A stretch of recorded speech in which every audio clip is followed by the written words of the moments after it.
சித்த மருத்துவம் என்பது சித்தர்களால் உருவாக்கப்பட்ட தமிழகத்தின் பாரம்பரியமான மருத்துவ முறையாகும். சித்தர்களில் முதன்மையான அகத்தியரின் ஜென்ம நட்சத்திரமான ஆயில்யம் சித்த மருத்துவ தினமாக கொண்டாடப்படுகிறது.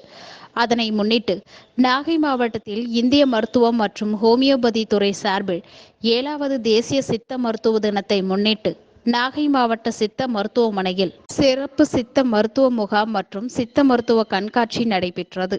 நிகழ்ச்சிக்கு மாவட்ட சித்த மருத்துவ அலுவலர் பத்மநாபன் தலைமை தாங்கி குத்துவிளக்கேற்றி அகத்தியர் உருவப்படத்திற்கு மாலை அணிவித்து தொடங்கி வைத்து பார்வையிட்டார். இந்த சிறப்பு முகாமில் பொதுமக்களுக்கு சிறுநீரகக்கல், பக்கவாதம் போன்ற பல்வேறு சர்க்கரை நோய், இரத்த கொதிப்பு நோய்களுக்கு மருத்துவர்களால் மருத்துவ பரிசோதனை நடத்தி அதற்கான மருந்துகளும், மேலும் நிலவேம்பு பொடி, கபசுர குடிநீர், மூலிகை தைலங்கள், மாத்திரைகள் மற்றும் குழந்தைகளுக்கான நோய் எதிர்ப்பு சக்தி பெட்டகங்கள் பள்ளி குழந்தைகளுக்கு வழங்கப்பட்டன. ஆடாதொடை, தூதுவளை, கற்பூரவள்ளி, அருகம்புல், மஞ்சள் கரிசலாங்கண்ணி, துளசி, சந்தனம், செம்மரம், முடக்கருத்தான் போன்ற பல்வேறு மூலிகை மரச்செடிகள் பொதுமக்களுக்கு கொடுக்கப்பட்டது. முகாமில் உதவி மருத்துவ அலுவலர் சத்யமீரா, அலுவலக கண்காணிப்பாளர் அப்துல் மஜீத், உதவி சித்த மருத்துவ அலுவலர் விஜயலட்சுமி, மருந்தாளுநர்கள், மருத்துவ பணியாளர்கள் உட்பட பலர் கலந்து கொண்டனர்.